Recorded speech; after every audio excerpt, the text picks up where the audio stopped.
I am the legendary Emery Garcon, and I'm representing the green area. I am the icon, witch queen, overall mother of the house of Mugler, exotic Mugler, and I'm representing the green era. I am Noah Aphrodite, Noah Escada, and Noah MiLAN, and I am representing the green era. I am the legendary father, Christian Gorgeous Gucci, and I represent the green era. Going down memory lane. Okay, so if I remember correctly, because I'm old, according to you kittens, I learned about Ballroom when I was 16 years old. I actually got to meet people from Ballroom when I just turned 17. And I met, what's the name? Fendi Ipisu passed away. And she told me that she wanted to bring me around these people and showcase something. She didn't say what it was. And then I got to meet trans women for the first time, and I was like amazed. I was like, oh my God, silk gowns and all this stuff, they glitz and glam. And then I actually walked my first ball in April of 2009. So, and that was in the Midwest of Chicago. And it was kind of a similar experience of like all of you have said that I was thrown out there. I didn't know what I was going to do. They was like, put on this leather jacket and these leather pants and just walk out there. And I actually battled somebody that I watched a clip of before I walked. I saw TJ MiLAN, I think he was a MiLAN at the time, then with Monk there. And I won that night, and then I was like, okay, now what? I mean, it was something I was trying to avoid for the longest period of time because growing up, yes, my beauty was kind of always affirmed by my parents, but I didn't want to be known for my beauty. I was a very geeky, introverted person, so I didn't like being in front of the camera. Being on the stage with everyone looking at you was so overwhelming for me as a person that was still in high school. But I was learning to love it down the line as I got older on this journey of self-discovery and becoming more comfortable with my identity as a queer person and like being more in tune with my feminine and masculine side and just owning who I was as a person. That was my journey with Ballroom. I came into Ballroom about 2007, I want to say. I was like 14. I went to an after-school program for like LGBT people, like who didn't really, weren't comfortable. And I remember I seen it was like a big white man sitting in a little chair like this, and it was Albert Ivisu. And he was like, what you do? And I was like, I go to school and I just, I still every now and then again, you know what I'm saying? Like, and he was like, you should walk face. And I was like, that sounds cool. That sounds, that's nice or whatever. And I just never picked him up on the offer. And then I remember Vivica Mugler was like, you should walk face. So they worked together, Albert and Vivica, and they were like, you should walk face. And I was like,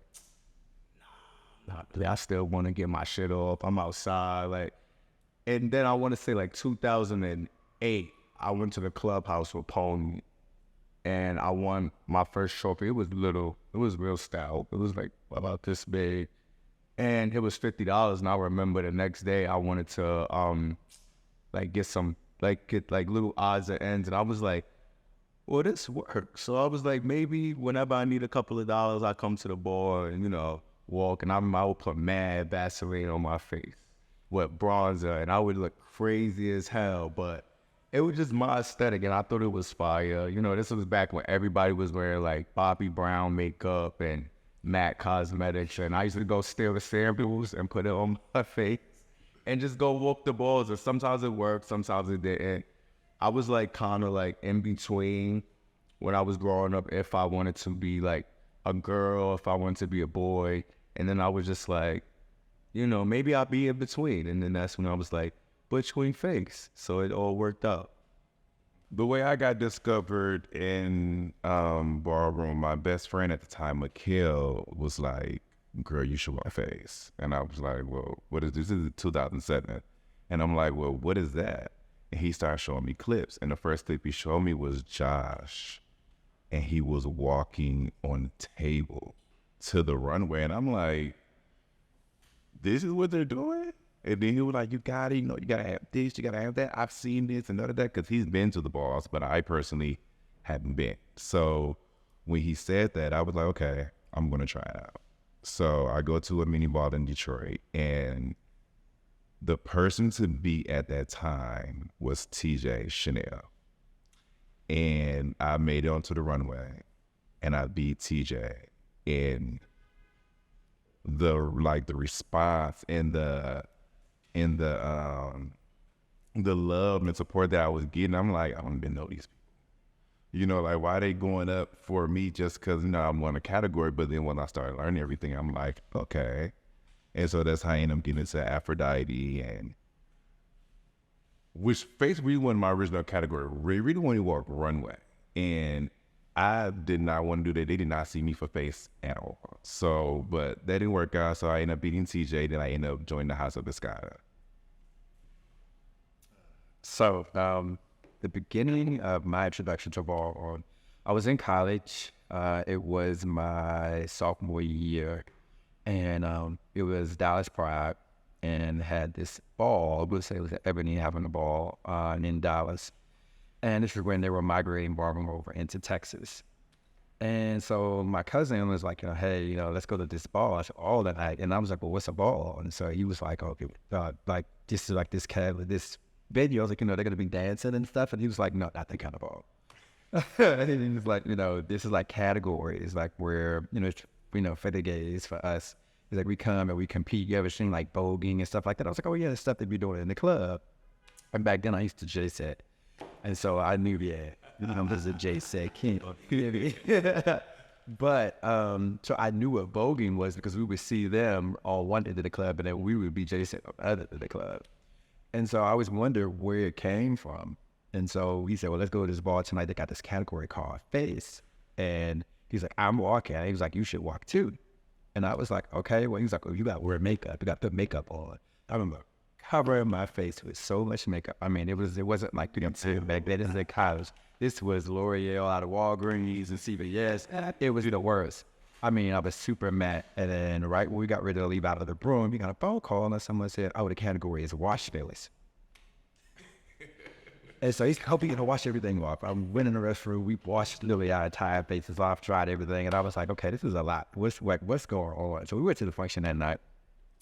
Bogey people were like voguing like crazy. The nails were coming out of the runway because people were dipping so hard. And so I kept trying to figure out, we were there for hours. And I kept trying to figure out, when are we supposed to get in there? He was like, well, just sit back and watch. And he said, well, they call face category. And the first few people went up there, he was like, just sit back and watch what they do and then pick up what they're doing. And then when you get up there, then you do the same thing. And one of my gifts that I've always had was I've been able to be a very fast learner. I can see something and then automatically do it. And so when I saw it, I was like, oh, okay. So it's just, okay, he's doing it, touching his nose. Okay, I'm super nervous inside because this is a little different. And got on stage and, they gave me mad flowers. It was like, oh, wow, because it was this guy who was there who was known as the face of Dallas. And so he was known in the ballroom scene and the mainstream ballroom scene also. And so they were like, oh, we got a new person in town. Like, who is this? Where he come from? And so he came up, he walked up to the commentator and he took a napkin out and he wiped your face in front of everybody. And I was like, oh, I think about this. Thank God I watched your makeup off. And they held the napkin up and went, ooh, and then my heart stopped beating. I was like, maybe I didn't get it all off. He was like, easy. Everybody went crazy. But long story short, I had to battle this guy. It came down to us at the end, and I won. And I remember this big outburst started happening between his house members and the judges panel. They tried to rush the panel. It was a real crazy thing. Long story short, they overturned the votes and gave it to him. And I was like, okay, what's up? I didn't win. Like, what happened? But to push forward, I started walking mini balls at Houston, YouTube, and because it was just starting to become a thing, because we are, the YouTube era, and learning what balls were. When I would get on those videos, I would see people like, then Mike, Balenciaga, and now, Mia and Zion. Zion was one of my biggest inspirations because I used Zion. Zion could sell you into a coma.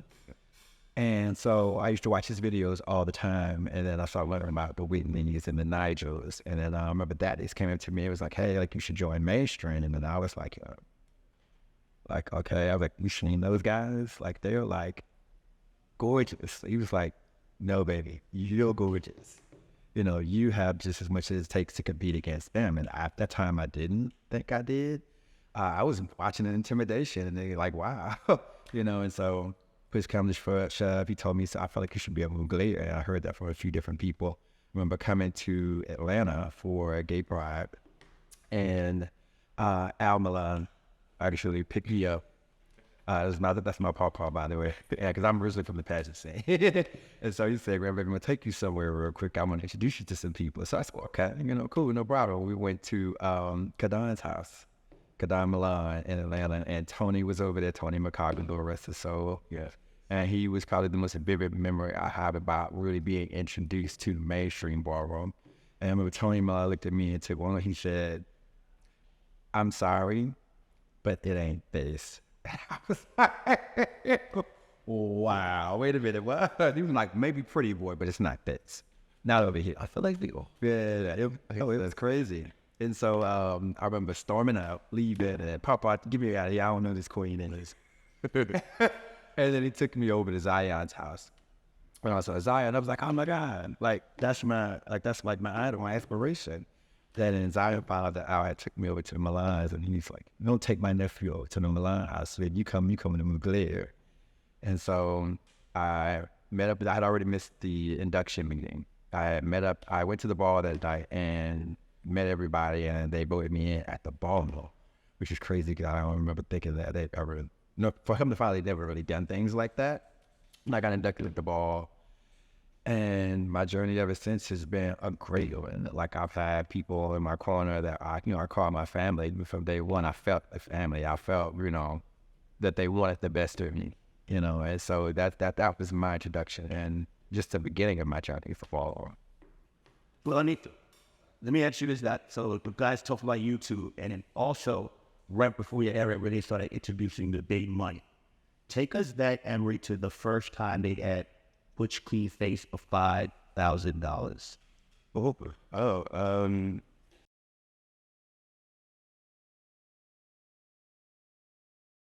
I literally was probably 8 months into the scene when they called this category. I had been traveling state to state, but I feel like I still hadn't stacked my name. Coming from Chicago, a lot of things are undocumented. And then they announced this $5,000 category, and I don't think at the time I realized how big of a deal it was. I never would even imagine that this little boy, black queer boy from South Side of Chicago, could have more than $500. So $5,000, I kind of walked in with a defeated mentality of, I'm just gonna go have fun. And I really want to thank Kenny Fisu and Jacen and everyone that's part of the Lab family now that were formerly Bugles that invested in me, and Marcus, of course, my Butch Clean mother, Marcus Garcon, who invested in me, literally did my photo shoots, and they flew me there, got my hotel. I didn't have to do anything. I was basically a model, and he was putting stuff in. So the night I remember walking into the room, you have to imagine, like, the clips I saw of all those Butch Clean faces that were kind of teaching me and I was learning from, most of them were there this night. I was like, oh, okay. There go Mia, there go Josh, there go Fred was there, this one here was there. But I've learned about Exotic through MySpace.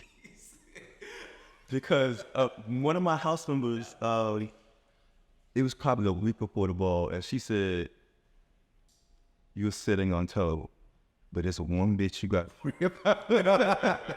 And she was like, "Exactly." I didn't see him in any of the clips. And sure enough, we were the final battle that night. So when they actually said I won, I was like, I didn't know what I was with. Like, and I didn't even watch the clips. It's almost cringe because as far as I've come now, I've learned so much about how to sell my face in the way that works to me. And at that time, I think once I realized I was in the final battle, I was trying to emulate the people before me, and it's just, it doesn't work like that. But from that moment of winning and battling some of the best, that clip on YouTube became like the new reign of faith. That was the name of the clip, the new reign of faith. And I was like, that affected my life so like tremendously. I didn't know like how big YouTube would affect my life that way, but I would meet high schoolers and a lot of Black queer people, and they were like, I saw you on YouTube on this clip, you'd be face. And I'd be like, and so it also created this expectation for me to always look like the guy who had a Beijing with a Roberto Cavalli suit on that night every single day. Emery from Southside Chicago, who wasn't concerned about his beauty, who really wasn't even a sexual being at the time, I was a regular. It was very much t-shirt, walk to the store, get me an Italian meat sub and some chips. You know, playing. So I wasn't thinking about that. So it created this expectation for me to always feel like I had to be perfect. And then when YouTube is out there, it kind of immortalized every moment for everybody to see forever. And so even in your lowest moments, it's like, oh my God, they got to see my loss, my win, my mess up, my trips. So it became nerve-wracking. And I'm sure some of you had similar experience of always wanting to be perfect because you knew it was going to be on camera. Yeah. My experience the night of 5,000 was, it definitely was something that's etched in my brain. I think we pondered for a long time over what I would look like that night. And I think this was actually my real introduction where I felt like Exotic had arrived in Ballroom, because I did something that I didn't think I could do, which was transform my look. And Grams and Glare back in the day, he gave me a nickname. He will always give everyone a nickname that he, was close to. Like he gave Stasha Robin Gibbons and, some other people different names of like a celebrity who we saw in you. And so mine was Andy Evangelista. And so, he said, do your research, dog. Do your research. And so I said, okay. And so I went and did my research. I thought I could do something different. He said, step out the box. I said, okay. So actually, we had this jacket on. I had tried it on. And it was only one, but it was too small for me. And he was much smaller than me at the time when me shoulder. It was like right here on me. But I remember created this punk rock look with the mohawk going back, and I was tedious about everything that night because, like I said, YouTube era makes you want to be perfect, and I felt like everything had to be perfect. And even working with Kellen, thank you, Kellen, for my flawless illusion. That was the beginning of the tweezing the lace front wigs, and I remember I wrote him about it looking as realistic as possible. And everything came together. I think the only person that night I was worried about was Fred. That's all I kept hearing about. You got to be Fred, Walker. I didn't even know Emery at the time. I had never heard of Emery.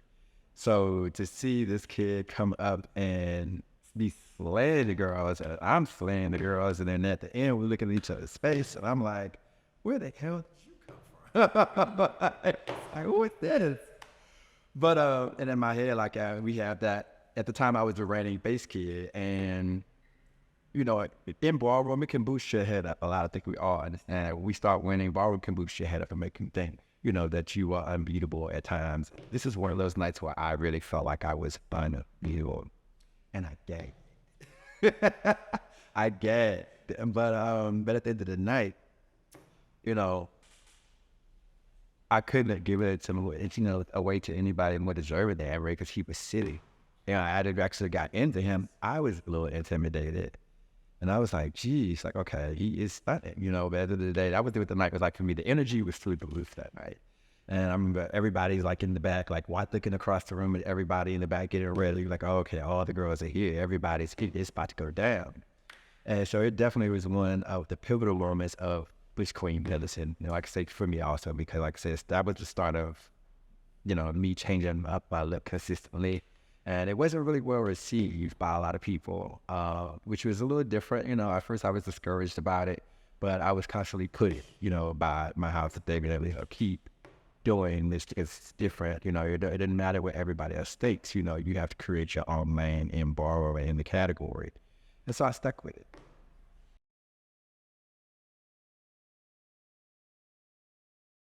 my inspiration for doing many different looks is definitely Little Kim. When I grew up, she was like how the younger people think about Nicki Minaj. Like that's my Nicki Minaj with the green wigs, the red wigs, whether it be surgery, new fur, new animal, new thing. That's my thing, and that's always what I thought. Like if you want to do something new, do it, and don't let nobody tell you that oops.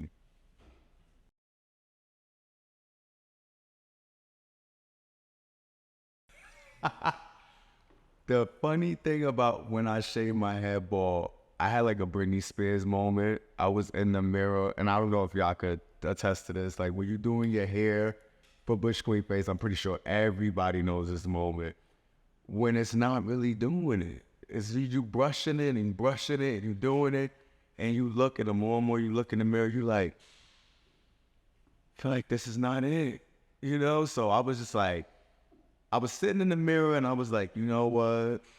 I think I should just cut it off. And I remember my gay mother was like, nah, don't do that. Don't do that. And I got really, really mad and I just started cutting it off. And then I remember I was watching like Instagram and I was scrolling this guy named JPG Image. And he used to like put tattoos in his head and stuff to like different stuff. So I was like, well, what if I take my hair off and I just put the tattoos in my hair, like, thug it out? Like, that's what it is. It was like, no, I don't think that's a thing. And it brings me back to Kim, because imagine if she listened to mad people that was like, yo, that's not going to work. That's not it. I followed my own thing and I was like, I want to do it. Like, I want to put a tattoo on my head and I want to shave off my head, and that's what it is. And then I did it. And then I liked it. I was like, this is fire. But I remember when I got there, I had seen them two in the back. And before I had already started walking, they was already doing their shit. And I was just sitting in the back. I was like, I feel like I got to come from underneath the table or something. I was just thinking of different ways that I could try to do something different because they had already had their shit. And I remember when I had already got my tens, and I'll never forget this day. Exotic walked by, he had a cigar.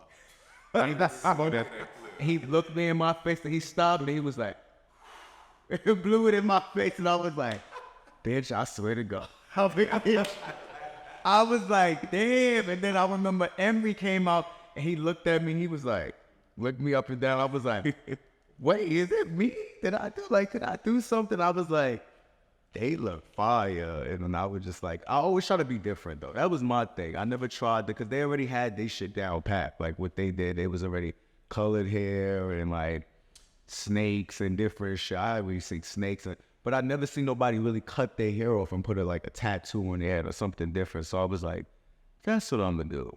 That's how it's gonna work. And that was the Balenciaga ball when I finally got to meet them too. So it was so funny because he just had won 5,000. He had already been winning. And I was just like, I'm from the Bronx. I need this money. I need it. And I was just like, I'm ready to do the craziest thing. And I was just like, cut your hair off and put a tattoo on. And that it worked out.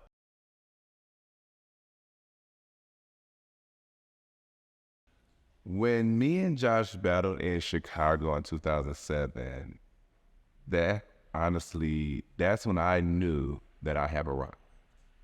Because he was the one to beat, even though I didn't win, it's the fact that I got close to beating him. Like, if I can remember back, I think it was a tie vote. And I think her name was Maya Miserai. He voted for that, but I knew that was his girlfriend. So I didn't really, didn't really care. But the fact that I got the chance to battle my idol that I looked up, that I actually get, majority of my sellage from, I enjoyed it. And I look at that clip, honestly, when I'm in my ballroom mode and I want to look at my clips, that's always the first clip I look at, because it reminds me like, wow, look how far you come, even though you haven't been as consistent as your, competition, so that bar will always be one of my favorite battles.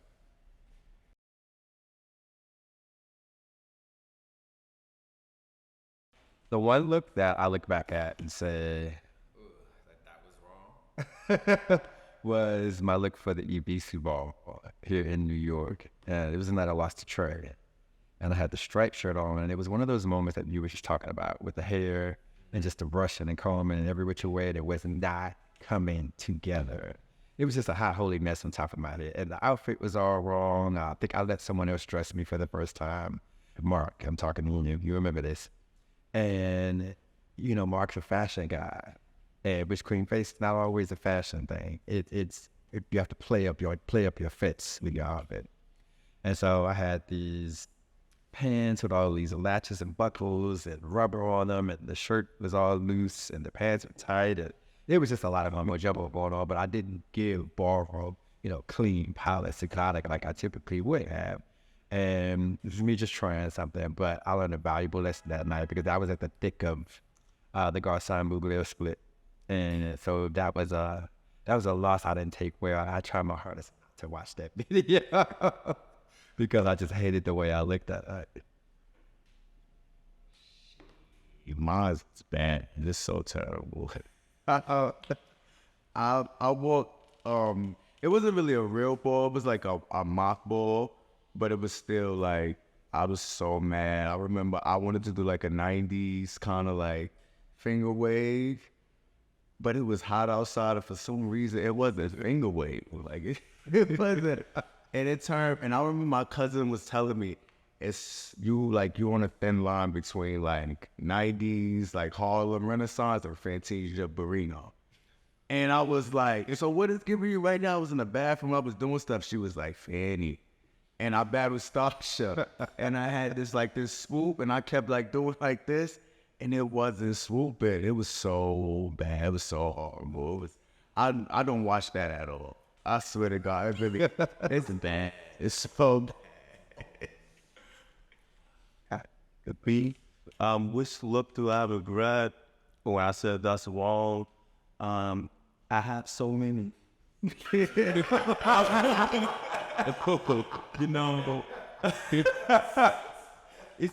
really hard to pinpoint one. Think about it, God, no. I am very stubborn, and I'm trying to work on that. But I'm also very creative. Part of the issue with me is project management. I will have a poorly realized idea, but then the execution misses the mark. It just happened like last week. I'm still learning, even as a legend. But if I had to pinpoint one that, like, when I see the photo, I'm like, girl, it's definitely probably Balenciaga. I hope so. Let me walk you through my path there. You knew it was out. Now, the first y'all don't know is that, first of all, this ball, we end up walking at like 10, 11 o'clock in the morning the next day. I got my hair done 10 a.m. the day before. Perm, relax, curl, all that. By the time I even got back to my house, got dressed and got ready for the ball, it was already looking a little off. So I had to do my hair again. Then I got to the ball, I'm like, okay, it still look good now. I don't know if y'all remember, but it rained that day too. Got caught in the rain. I'm like, oh my God, I don't have no supplies. So then somebody luckily had a flat iron at the ball, so I'm curling it in the bathroom. But then guess who went to sleep right before the category? I don't even know what I looked like, but when I walked back on the floor, I just remember them counting down. And I actually remember seeing Exotic Sleep too. And it was hot. So I did one of these like, ooh. And I just remember walking out there. I was like, why did you do that?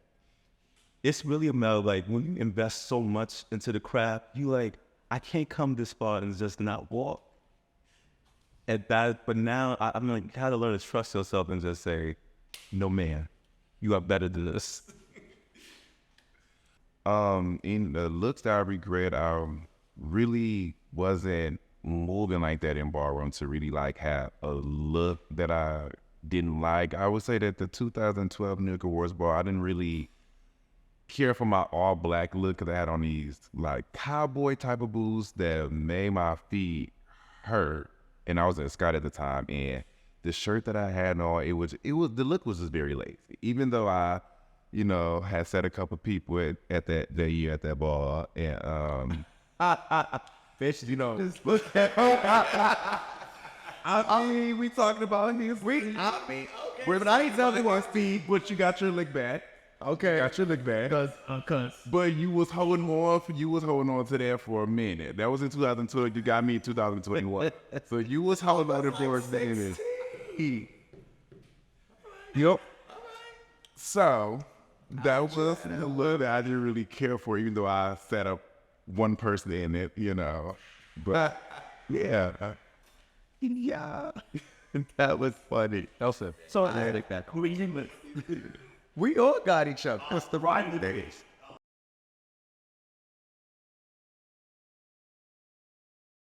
When it comes to rivalries and how they open up for us on the floor and off the floor, I think the funniest thing is that Emery is probably one of the only people I consider one of my rivals, because we're the only ones that have gone back and forth for years.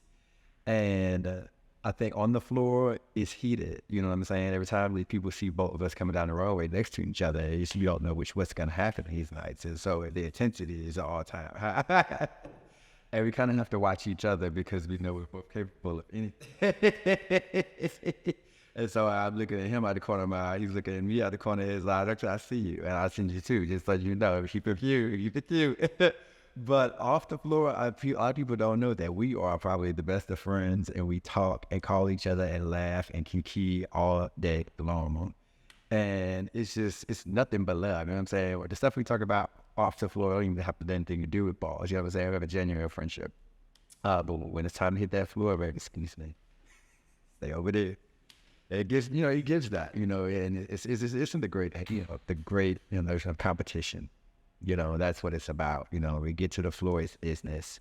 Afterwards, we still go kick it. We still go call, we still go check up on each other. Then we realize that we got a lot more in common, off the floor. Like both of us are hearing impaired. And I'm excited to put you on blast. No. Oh, okay. So we both were hearing aids. He don't have it, so I don't know how he operates. I know. He never does. But I got...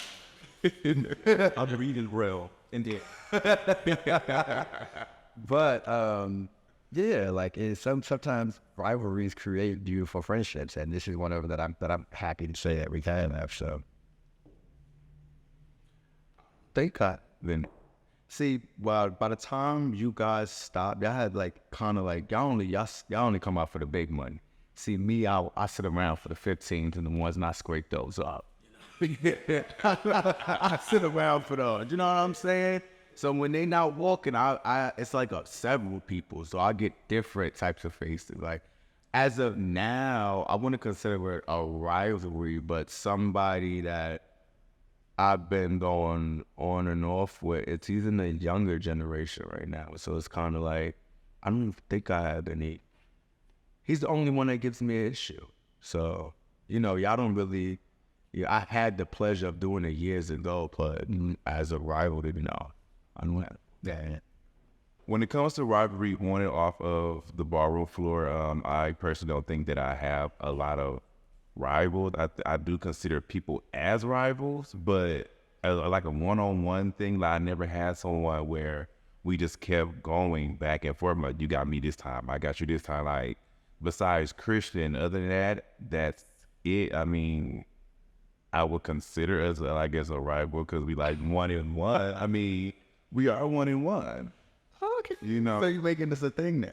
I mean, yeah. Whoever wins is gonna be 2-1. So I would consider, Christian as my rival.